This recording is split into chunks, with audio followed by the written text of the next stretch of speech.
મારા બધા દર્શકોને મારા રામ રામ. ગુજરાતમાં ફરી એક વખત એક એવું વિશાળ ખેડૂત આંદોલન શરૂ થવાના આરે છે, જેની કલ્પના કદાચ આંદોલનમાં જોડાઈ ચૂકેલા અથવા જોડાવાનો વિચાર કરતા ખેડૂતોને પણ નથી ખબર, અને એનો અણસાર કદાચ સરકારને પણ નથી ખબર. પરંતુ એક વાત નક્કી છે કે ખેડૂતોએ જે પોતાની માંગ રાખી છે અને એમાં રાજનીતિને દૂર રાખવાનો પ્રયાસ કર્યો છે, એનાથી ઘણા બધા રાજનેતાઓને બીક લાગી રહી છે.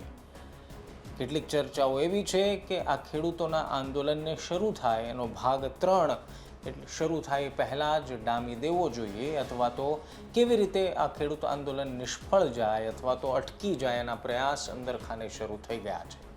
આ પ્રયાસ કયા પ્રકારના છે, કોણ છે જે ખેડૂતોના આ વિરોધને, ખેડૂતોના આક્રોશને ડામવામાં એડી ચોટીનું જોર લગાવી રહ્યું છે, બધી જ વાત સરળ અને દેશી ભાષામાં કરીશું. એ પહેલાં કહી દઉં, તમે નિષ્કર્ષ જોઈ રહ્યા છો. મારું નામ નિશિથ રાજ્યગુરુ છે.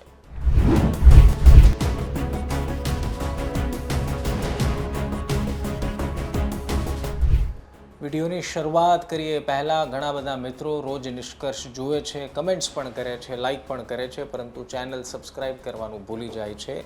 તો હજુ સુધી ગુજરાત તક સબસ્ક્રાઈબ ન કર્યું હોય તો બિલકુલ કરી લેજો. હવે મૂળ મુદ્દા પર આવીએ.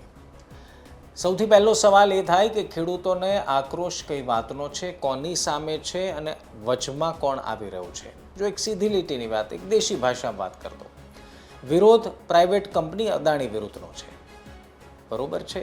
પરંતુ અદાણીના ન કોઈ લોકો દેખાય છે અને એનો આખોય બચાવ કરે છે સરકાર. જીતુ વાઘાણી પ્રેસ કોન્ફરન્સ કરે છે, જાહેરાત કરી દે છે, ને જાહેરાતથી ખેડૂતો ખુશ નથી, ખેડૂતોને જાહેરાત માન્ય નથી. એ પછી આખી વાત બાષ્પીભવન થઈ જાય છે. ના કોઈ પૂછવા આવે છે, ના કોઈ સમજાવવા આવે છે, ના કોઈ કહેવા આવે છે. બીજી તરફ ખેડૂતો નક્કી કરી લે છે કે આ આંદોલનને વધુ વિસ્તૃત કરવું જોઈએ, એટલે એક સભા મળે છે ને સભામાં બેનરમાં હિન્દીમાં લખવામાં આવે છે, જેથી કરીને સમગ્ર દેશનું ધ્યાન આ ખેડૂત આંદોલન પર જાય. પહેલાં વાત માત્ર મોરબી, સુરેન્દ્રનગર, 1-2 જિલ્લાની હતી, એક બે ગામડાની હતી. પરંતુ ધીરે ધીરે 8 અને 9 તારીખે મળેલી બેઠકમાં આ આંદોલનમાં 24 જેટલા જિલ્લાઓના ખેડૂત સામેલ થઈ જાય છે, ને હજુ કેટલાક જિલ્લાઓ જોડાવાની ચર્ચાઓ ચાલી રહી છે. આ બળતામાં ઘી ત્યારે હોમાયું જ્યારે નક્કી એવું કરવામાં આવ્યું કે રાજકીય નેતાઓને અથવા તો રાજનીતિથી પ્રેરિત લોકોને આ આંદોલનથી હવે દૂર રાખવાના છે. કેટલાક વિવાદો થયા, ઓડિયો ક્લિપ વાયરલ થઈ, અને એ પછી ઘણા બધાને એમ થયું કે હવે આંદોલનમાં કંઈ નહીં વળે અથવા તો આગળ નહીં ચાલે. પરંતુ ધીરે ધીરે આંદોલન આગળ ચાલી રહ્યું છે. સવાલ એ થતો હશે કે તોડવાના કોણ પ્રયાસ કરી રહ્યું છે. ઘણા બધા લોકો છે, અંદર ખાને જ લોકો છે કે જે તોડવાના પ્રયાસ કરે છે. એની પાછળનું કારણ કેટલાક લોકો એવું કહે છે કે આ સમગ્ર આંદોલનને માટે કોઈ નેતૃત્વ નથી, કોઈ ચહેરો નથી. ભૂતકાળમાં સફળ થયેલા આંદોલનની તમે વાત કરશો તો તેમાં તમને દેખાશે કે કોઈ ને કોઈ એવો ચહેરો હશે જે આ આખા આંદોલનનું નેતૃત્વ કરતો હશે. અહીંયા સમસ્યા મોટી છે. સમસ્યા કોઈ એક જ્ઞાતિની નથી, સમસ્યા કોઈ એક સમાજની નથી, સમસ્યા એક જીવની છે. સમસ્યા એક એવા મોટા લોકો વર્ગની છે કે જેનો ઉકેલ લાવવો જરૂરી છે, જેના પર ગુજરાત અને દેશના લોકો નભે છે. તેમ છતાં આ આંદોલનનું કોઈ નેતૃત્વ નથી, અને નેતૃત્વ ન હોવાના કારણે અંદર જ રહેલા કેટલાક લોકો આ આંદોલનને નબળું પાડવાના, આ આંદોલનને તોડવાના પ્રયાસ કરે છે. એમાં સપોર્ટ કરી રહ્યા છે સરકાર, સપોર્ટ કરી રહ્યા છે સરકારમાં બેઠેલા કેટલાક એવા મંત્રીઓ જે સીધી કે આડકતરી રીતે આ સમગ્ર મામલા સાથે જોડાયેલા છે. તમને કદાચ ન ખબર હોય તો કહી દઉં, ભૂતકાળમાં પણ ખેડૂત આંદોલન થયા છે. 80 થી 90ના દાયકામાં બિપિન દેસાઈએ જેમને આગેવાની લીધી, અને ત્યારબાદ ખેડૂત સમાજ અને ગુજરાત કિસાન સંઘ એક્ટિવ થયું, અને 1987માં તો વિધાનસભાનો ખેડૂતોના પ્રશ્ને ઘેરાવ થયો. બનાસકાંઠા, ઉત્તર ગુજરાતમાં પણ તમે ખેડૂતોનો વિરોધ જોયો, જેણે એક પ્રાઇવેટ કંપનીએ એક બટેટાની વેરાયટી ઉપર પેટન્ટ કરાવેલી, અને એમાં ખેડૂતોએ બટેટા વાવ્યા અને કંપનીએ કેસ કર્યો, અને પછી બહુ મોટું ખેડૂત આંદોલન થયું. ગુજરાતમાં ખેડૂત આંદોલન થયા જ નથી એવું નથી, થયા છે. પરંતુ મને એવું લાગે છે કે હવે ખેડૂતોનો પારો આસમાને પહોંચી ગયો છે. ખેડૂતોની ક્ષમતા, સહનશક્તિ હવે ખતમ થઈ ચૂકી છે. સરકારનો વિરોધ થઈ રહ્યો છે, સરકાર પર માછલા એ વાતના ધોવાઈ રહ્યા છે કે ખેડૂતોને જો કોઈ વાતની રજૂઆત કરવી હોય તો કોઈ સિસ્ટમ જ નથી. ક્યાં રજૂઆત કરવાની, કોને કહેવાનું, શું કહેવાનું અને એનો ઉકેલ આવશે કે નહીં એની કોઈ સિસ્ટમ જ નથી. કોઈ પ્રાઇવેટ કંપની, તમને નવાઈ લાગશે, વિદેશોમાં ટ્રેસપાસિંગનો નિયમ બહુ ગજબનો છે, જેલ થઈ જાય. ટ્રેસપાસિંગ એટલે પૂછ્યા વગર કોઈ બીજાની જમીનમાં તમે પગ મૂકો તો પોલીસ આવી જાય અને તમને જેલમાં નાખી દે. અહીંયા તો કંપનીઓની દાદાગીરી જુઓ, કોકની જમીનમાં આવે ને થાંભળા ખોડી જાય અને એમાં ફરિયાદ પણ તમારે નહીં કરવાની. તમારે 20-25 દિવસ 2-3 મહિના સુધી આંદોલન કરવાનું. ત્યારે આ બેરી સરકાર જાગે અને પછી એમને સંભળાય અને પછી ઇસ્ત્રી ટાઈટ કપડાં પહેરીને મંત્રીઓ આવીને પ્રેસ કોન્ફરન્સ કરીને વાહવાહી લૂંટવાના પ્રયાસ કરે કે અમે તો 2 ગણું વળતર આપીશું ને બાકી રાજ્યો કરતાં સારું કરીશું.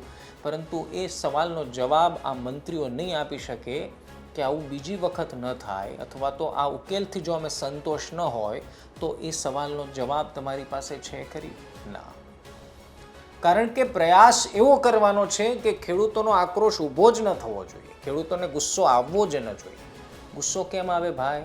અમે તો આટલું બધું આપીએ છીએ. કંપની મજા કરવી જોઈએ, કંપનીના લીલના લહેર હોવા જોઈએ, પરંતુ જે ખેડૂત, હવે નવાઈ ઘણાને એ વાત નહીં લાગે છે કે આ ખેડૂત તો બિચારો બાપડો કોઈથી બોલતો નથી, ચૂપચાપ 2 હાથ જોડીને કહીએ તો મત આપી દે છે.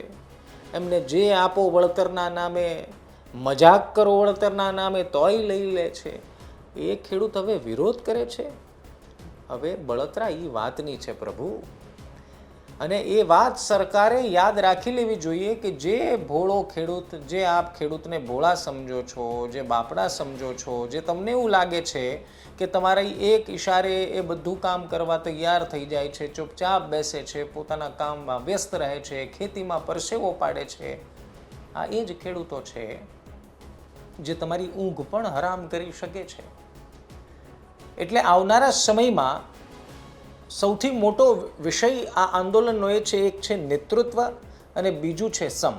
24 જિલ્લાઓના ખેડૂતો એકત્ર થઈ ગયા, પરંતુ કેટલીક એવી તાકાતો છે અંદર જ જે આ આંદોલનને નબળું પાડવાના પ્રયાસમાં છે, જે બીજા સાથે સંપર્કમાં રહીને આ આંદોલનને નિષ્ફળ કેમ બનાવવું અથવા તો મોટું જ ન થવા દેવું, એવા વિવાદો, નાના નાના વિવાદોને જન્મ આપી દેવા, જેથી કરીને આખો મુદ્દો ડાયવર્ટ થઈ જાય. આ જૂની સ્ટ્રેટર્જી છે, ભૂતકાળમાં તમે ગુજરાતમાં જોઈ ચૂક્યા છો. કેટલાક લોકો આને પાટીદાર આંદોલન સાથે સરખામણી કરશે કે એવું આંદોલન થશે કે શું. એ આખી કહાની અલગ છે. એક સમાજની લડાઈ હતી, આ કોઈ જ્ઞાતિની લડાઈ નથી. આ તો એક એવા વર્ગની લડાઈ છે જે વર્ગમાં તમામ જ્ઞાતિ, તમામ સમાજ, તમામ પ્રકારના લોકો આમાં છે, અને સંપ અને બધાની સાથે મળીને આ એક લડાઈ છે. આ હવે વર્ચસ્વની લડાઈ નથી, આ અધિકારની લડાઈ છે. હવે જો મારો આ વિડીયો આપ સાંભળી રહ્યા છો ને આપ ખેડૂત છો ને આપ આંદોલનમાં જોડાયેલા છો, તો મેં જે તરફ ઇશારો કર્યો એ આપ સમજી જ ગયા હશો, અને મને અપેક્ષા છે જો તમે સમજી ગયા હશો તો આ વિડીયો ફોરવર્ડ કરીને બીજાને પણ સમજાઈ જાય એનો પ્રયાસ કરશો. કમેન્ટ કરવાનું ભૂલતા નહીં પાછા. મળીએ. સીતારામ.